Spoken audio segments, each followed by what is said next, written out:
age 17, I was exposed to secondhand smoke. I was working as a volunteer in a thrift shop where the employees were allowed to smoke inside. So for about 3 hours every afternoon, I was exposed. This caused me to develop a severe case of pneumonia, which then led to bronchitis, which developed into chronic bronchitis that I have to this day. It has caused me to have to adjust a lot of things in my life, like the way that I sleep. At night, instead of sleeping on one pillow, I have to prop myself up on 2 pillows to keep from coughing. When the weather begins to change, or in the evenings, especially in the summertime, I have to wear an extra sweater. This also helps prevent me from coughing. I have learned to live with bronchitis. I have learned to eat differently so that my body does not produce so much mucus and I don't cough as much. But the one thing I have not learned to live with is what my friends deem the death cough. When a lot of people hear me cough, they ask, "Are you a smoker?" But the truth is, I've never smoked a day in my life.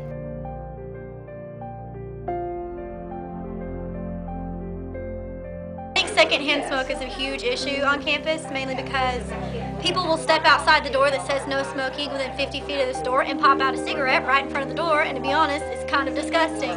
They smoke on the benches, on the sidewalks, past the student center. They smoke out in the open, and not everyone enjoys that. I get headaches from it, and I think it's, quite frankly, just disgusting. It is hard to avoid. People smoke everywhere. Like I said, they smoke at the bus stop, they smoke outside the doors, they smoke at the steps of the doors, they smoke on the benches when you're walking by, they smoke everywhere. It's hard to get away from it.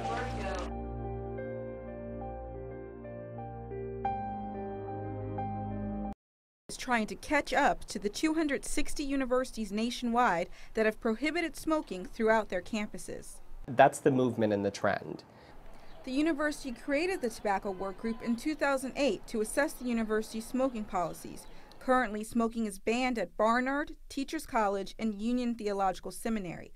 The group of student and staff members from 12 different schools and departments want to ban smoking from 114th Street to 120th Street between Broadway and Amsterdam, as well as the area between 116th Street and 118th Street between Amsterdam and Morningside. It's a convention in our society.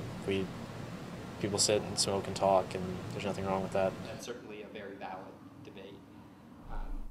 Williams is a non-smoker, but he is so outraged by the proposal that he attended an open forum to speak out against a ban. He was the only student there. With finals week approaching, students gave their feedback through an online form. My concern with it would be that near all of the entrances and exits from campus, there's going to just be hordes of people standing around smoking cigarettes, which is going to be really unpleasant for anybody to walk through. Opponents of the ban say that air pollution and exhaust from cars is more dangerous than smoking in a city like New York. McNeil says that's a different issue.